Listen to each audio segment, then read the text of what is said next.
Hello again. I see you escaped Nar Shaddaa unscathed. It can be good to go somewhere with fewer bounty hunters and more legitimate traders now and again. Oh, speaking of bounty hunters, it seems that line of work's only getting more popular these days. Some of the new small-time hunters are, just kids looking for an exciting career. Some are petty thugs looking for an outlet that isn't illegal. But bounty hunting isn't made for those types. It can be a dangerous job after all, and the seasoned hunters can be just as dangerous as their targets. I've got a few stories about bounty hunters for you today. Some about dangerous hunts and some about dangerous hunters. I'm going to start with the second category.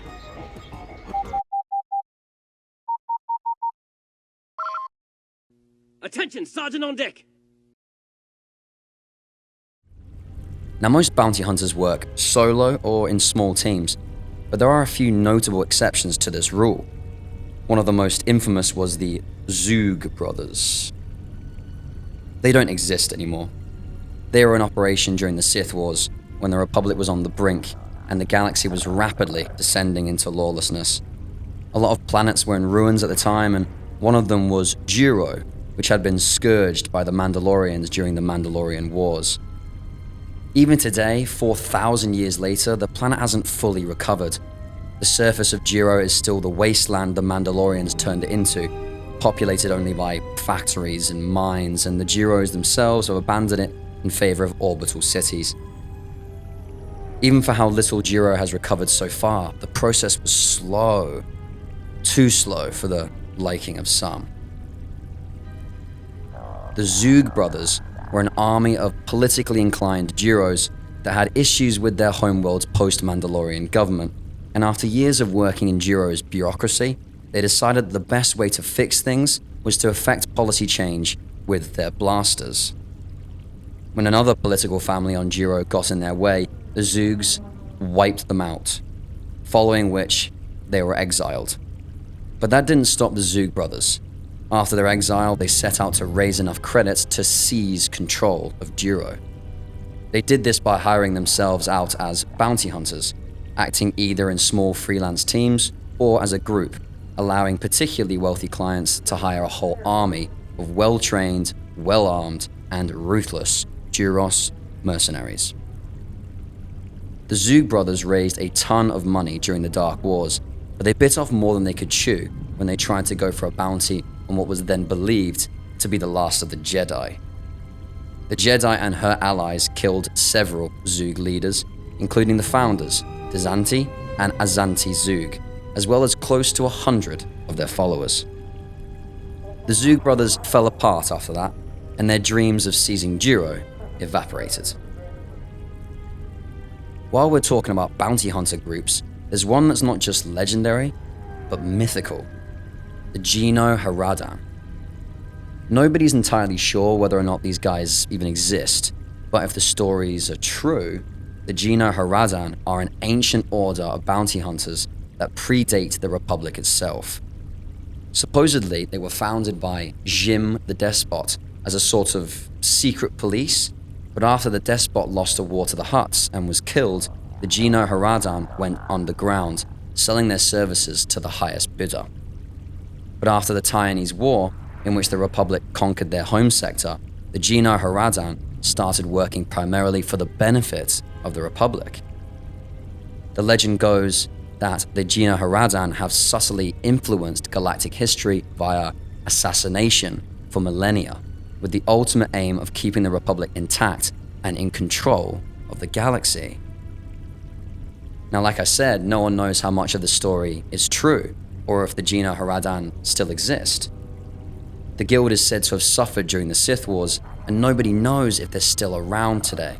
But there's evidence to suggest that they at least survived into the present millennium.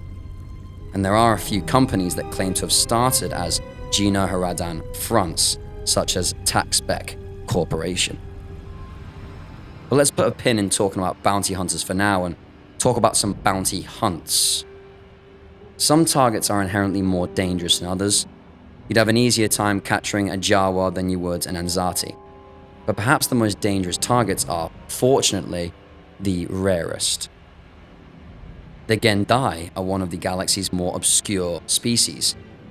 They keep to themselves for the most part, but they're one of the most interesting species in the galaxy. Their nervous systems and pretty much everything else inside their bodies is completely decentralized. The Gendai are pretty much walking nerve clusters, if highly muscular ones. They've also got incredible regenerative abilities, which allows them to regrow limbs, heads, and pretty much anything else in a matter of seconds. Virtually nothing can kill a Gendai, or even slow one down. They live for thousands of years too. You'd need to throw one into a sun to kill them. Now fortunately, the Gendai are peaceful people, at least for the most part. See, the older they get and the more they have to regenerate, the higher the likelihood is that a Gendai becomes, how would you say, unstable? Older Gendai that have had to regenerate a lot sometimes develop psychosis. And a psychotic Gendai is one of the most dangerous beings in the universe. Unlike other members of their species, who next to never leave their homeworld, psychotic Gendai like to wander around the galaxy performing violent acts. Dealing with one of them is probably the most dangerous job a bounty hunter could ask for. One particularly notorious psychotic Gendai is known only as Dirge. Dirge is actually a bounty hunter himself. Well, more of a contract killer, really. But he's had a ton of bounties posted on his head over the years as well. He fought in the last of the Sith Wars on the side of the Sith, and he developed a taste for killing Jedi, something his unusual physique made relatively easy. He also developed a vendetta against the Mandalorians. He even killed the reigning Mandalore at one point. Naturally, the Mandalorians didn't like this, and they put out a death mark on Dirge. But they couldn't kill him. They joined the long list of people who tried and failed to put that lunatic down for good. Mandalorians, Jedi, Sith, blood boilers of Kragis, Dirge has survived them all. 60 years ago, though, the Mandalorians managed to capture Dirge. From what I've heard, they've set him on fire and then buried him alive. He's probably still out there, though, and I don't envy the next bounty hunter that ends up trying to rein him in. My last story is about both a dangerous hunter and a dangerous hunt.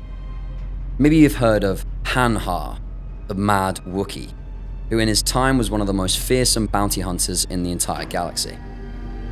Nowadays, the Wookiees are one of the most respected members of the galactic community, but back in Hanha's day, they were obscure.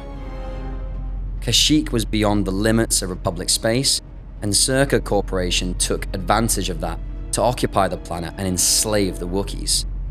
Hanha was one of the Wookiees they captured. As the story goes, though, before Zerka got to Hanha, he had been in exile. He was bloodthirsty, and his tribe thought he was dangerous, so they cast him out to live in the Shadowlands. They were right, of course. He came back some time later after Circa came to Kashyyyk and killed them all. The entire tribe. That was how Circa found him, standing over the bodies in a deserted village. They put him in chains and hauled him off-world, but he escaped during transit and killed the crew of the slave ship one by one, hunting them like the animals they were. But that was just the start for Hanha. The ship crashed on Nar Shaddaa, where Hanha re-established himself. He started work as a local bounty hunter, and before long, he was able to expand off-world. But Hanha was less of a hunter and more of a butcher, and he exclusively hunted humans whom he hated due to what Circa had done to him. In revenge for Kashyyyk, he took every opportunity to kill, torture, or enslave humans, selling them to the Hutts back on Nar Shaddaa. But there was one human he hated more than any other, and his vendetta against her ended up being his undoing. One of the crime lords on Nar Shaddaa put out a bounty on one of the other local hunters, a young woman named Mira. Hanhar took the job for a discount. He'd heard about her and jumped at the chance to kill her. He'd set a trap for Mira in Nar Shaddaa's sewers, laying a minefield he intended to drive her into. But Mira was a demolitions expert, and she was able to make it through the minefield no problem. Hanhar wasn't so lucky. The mines blew up in his face, and he was nearly killed. Mira had him dead to rights, but she let him live. See, Mira's whole deal was that she never killed her targets, and she wasn't even going to make an exception for someone like Hanhar. But Wookiees, as you may know, had a life debt system, and all of this meant that Hanhar owed a life debt to Mira. This drove him insane, and he made it his mission to repay the debt by killing her. The two bounty hunters chased each other all over Nar Shaddaa, and eventually all over the galaxy. Mira ended up becoming a Jedi, and after she started her training, she became too much for Hanhar to handle. They say their final battle was on Malachor 5, right before it was destroyed. No one knows how exactly Hanhar met his end. Maybe Mira killed him, or maybe he just died with the planet. But in the end, his lust for revenge did him in, and the Mad Wookiee was no more. That's only really scratching the surface, of course. Bounty hunting is hard work. Me, I'm gonna stick to smuggling. See you around. Thanks.